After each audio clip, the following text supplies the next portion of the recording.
doa dimulai.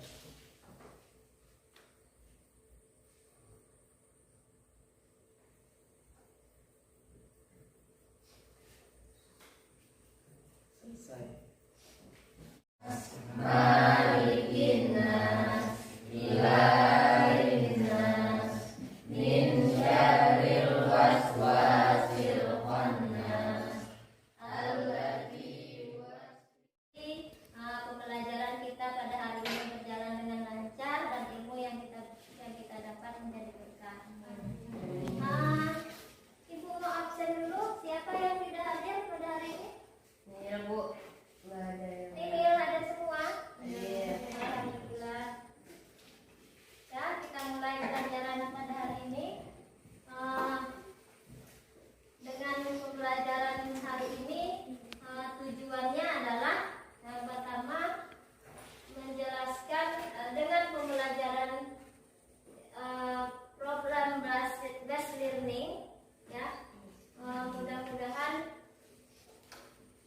kita siswa dapat menjelaskan pengertian pernikahan, kemudian mengidentifikasi dalil tentang pernikahan dan menganalisis ketentuan-ketentuan pernikahan dalam Islam. Nah, minggu lalu siapa yang ingat pelajaran apa yang kita pelajari? tentang kerja keras dan tanggung jawab Bu. Bagus. Tentang kerja keras dan Tanggung jawab. Apa kira-kira kaitannya dengan materi kita pada hari ini? Sedikit Ibu jelaskan. Materi kita pada hari ini adalah tentang Pernikahan. Nah, kira-kira apa kaitannya antara kerja keras dan tanggung jawab tersebut dengan pernikahan? Salah satu contohnya sikap tanggung jawab dalam sebuah ikatan pernikahan. Nah, bagus Siti. Jadi kaitannya itu tadi. Salah satu contoh tanggung jawab adalah tanggung jawab terhadap keluarga, yaitu dalam sebuah ikatan pernikahan. Nah, kasus pernikahan ini yaitu pernikahan yang sedang marak terjadi di usia dini. Nah, itu permasalahan yang akan dianalisis. Kemudian kita bagi kelompok. Kita bagi 4 kelompok, ya. Kelompok 1 ini ya, kelompok 1, kelompok 2, kelompok 3, kemudian kelompok 4. Nah, masing-masing kelompok itu nanti membahas yang pertama kelompok 1 tentang kelompok 1. Kelompok 1 tentang pengertian pernikahan. Kemudian di kelompok 2 kita bahas tentang dalil tentang pernikahan. Kemudian di kelompok 3 tujuan pernikahan. Nah, di kelompok 4 tentang hukum pernikahan. Nah, jadi ada 4 kelompok.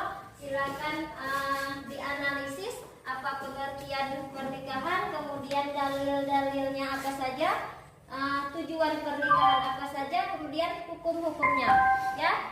Silakan berkelompok. Boleh Al-Quran, kemudian handphone juga boleh. Ini Ibu kasih LKPD, lembar kerja peserta didik. Nah, kalian buat catatan di sini, buat catatan. Nah, Ibu kasih waktunya 15 menit untuk berdiskusi. Nanti kita ada presentasi materi. Nah, silakan.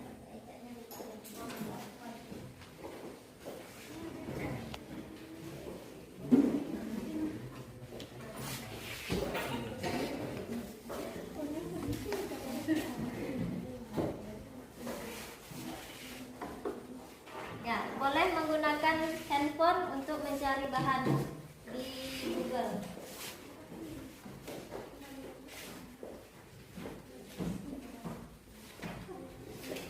Foto juga. Presentasikan hasil diskusi. Nah, yang pertama pengertian pernikahan di kelompok berapa tadi? Kelompok 1. Oke.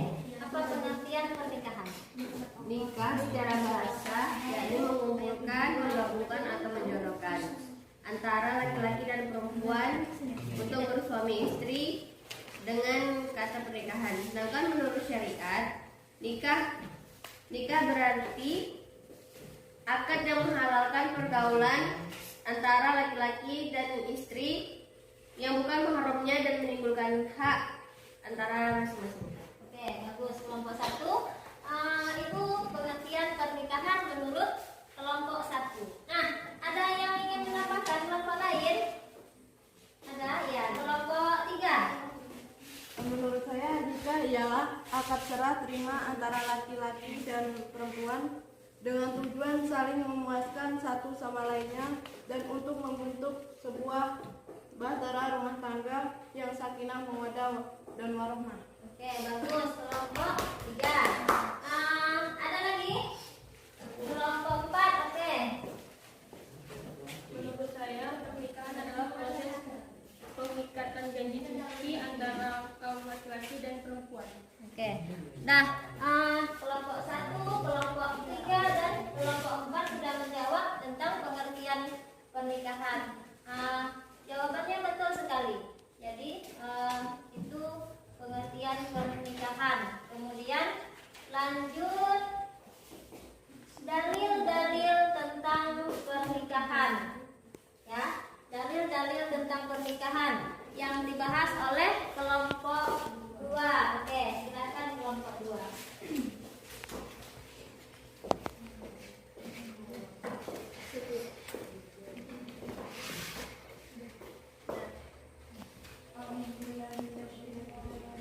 Bismillahirrahmanirrahim.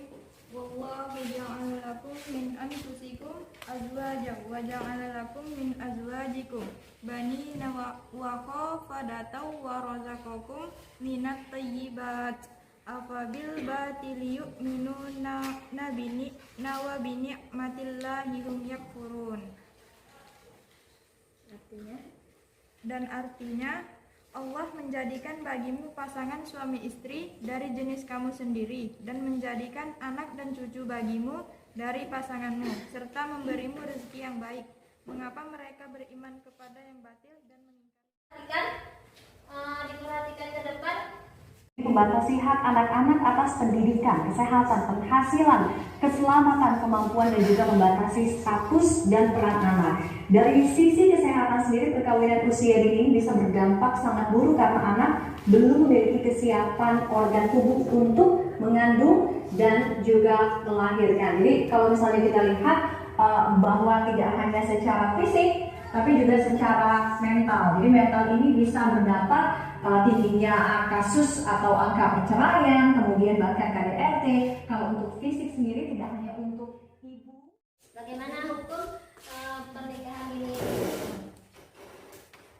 Baik, menurut dari kelompok kami, hukum pernikahan di dalam Islam itu, di dalam Islam tidak ada batasan umur dalam pernikahan.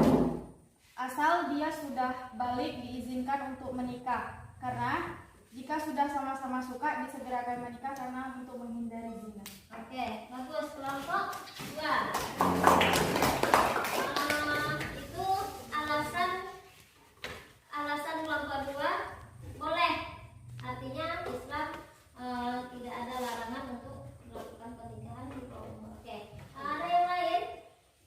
Ya, kelompok 1. Sedikit tambahan, kan menurut syariat Islam diperbolehkan, tetapi kita sebagai warga negara yang baik harus mematuhi peraturan perundang-undangan tentang pernikahan, karena di negara kita pernikahan di bawah umur itu sangat dilarang.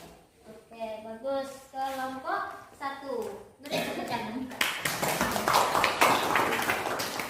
Itu boleh. Kemudian ditambahkan oleh kelompok 1 bahwa kita memang tinggal di Indonesia yang ada perundang-undangan yang harus kita taati. Nah, salah satunya undang-undang pernikahan. Iya, betul, pernikahan. Dalam undang-undang pernikahan ada aturan batasan umur untuk melakukan pernikahan. Ya, betul. Karena nanti setelah menikah ada dikeluarkan akta pernikahan, surat nikah yang untuk anaknya nanti dibuatkan akta kelahiran.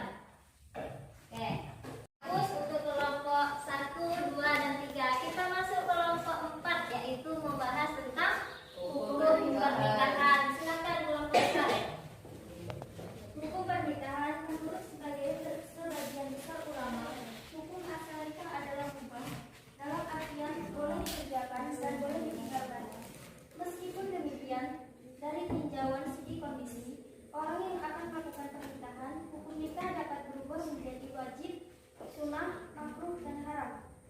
Adapun 5 jenisnya yaitu jaiz atau mubah, artinya boleh dan inilah yang menjadi dasar hukum nikah. Yang kedua, wajib, yaitu orang yang telah mampu atau sanggup menikah, bila tidak menikah, khawatir ia akan terjerumus ke dalam perzinahan. Yang ketiga, sunat, yaitu orang yang sudah mampu menikah tetapi masih sanggup mengendalikan dirinya dari godaan yang menjurus kepada perzinahan. Keempat, makruh, yaitu orang yang akan melakukan pernikahan dan telah memiliki keinginan atau hasrat, tetapi ia belum mempunyai bekal untuk memberikan nafkah tanggungannya. Yang kelima, haram, yaitu orang yang akan melakukan pernikahan, tetapi ia mempunyai niat yang buruk, seperti niat menyakiti perempuan atau niat buruk lainnya. Oke, itu hukum pernikahan. Jadi hukumnya ada 5. Nah, dari penjelasan kelompok 4 tentang hukum pernikahan tadi, ada yang ditanyakan? Ya, silakan. Kelompok 1 nih yang bertanya. Kelompok 2. Baiklah, saya dari kelompok 2 menulis sedikit pertanyaan tentang hukum pernikahan. Bagaimana hukum pernikahan yang apabila seseorang laki-laki mempunyai kekurangan, misalnya impoten? Baik, terima kasih. Ya, silakan. Kelompok 4 menjawab. Baiklah, saya mewakili kelompok 4 akan memberi jawaban dari kelompok 2. Jawabannya adalah haram, karena laki-laki yang impoten tidak bisa memenuhi. Siapa yang bisa pembelajaran hari ini? Siapa yang bisa menyimpulkan? Saya Bu. Oke, simpulkan. Untuk kesimpulan pelajaran hari ini, pernikahan merupakan sunnah Rasul yang dianjurkan kepada umatnya yang sudah mampu baik secara lahiriah dan batinnya. Hukum pernikahan yang hukum asalnya mubah dan bisa menjadi wajib, sunnah, makruh, dan haram sesuai kondisi sang pengantin. Oke, itu kesimpulan menurut si Iwan dari kelompok 3. Nah,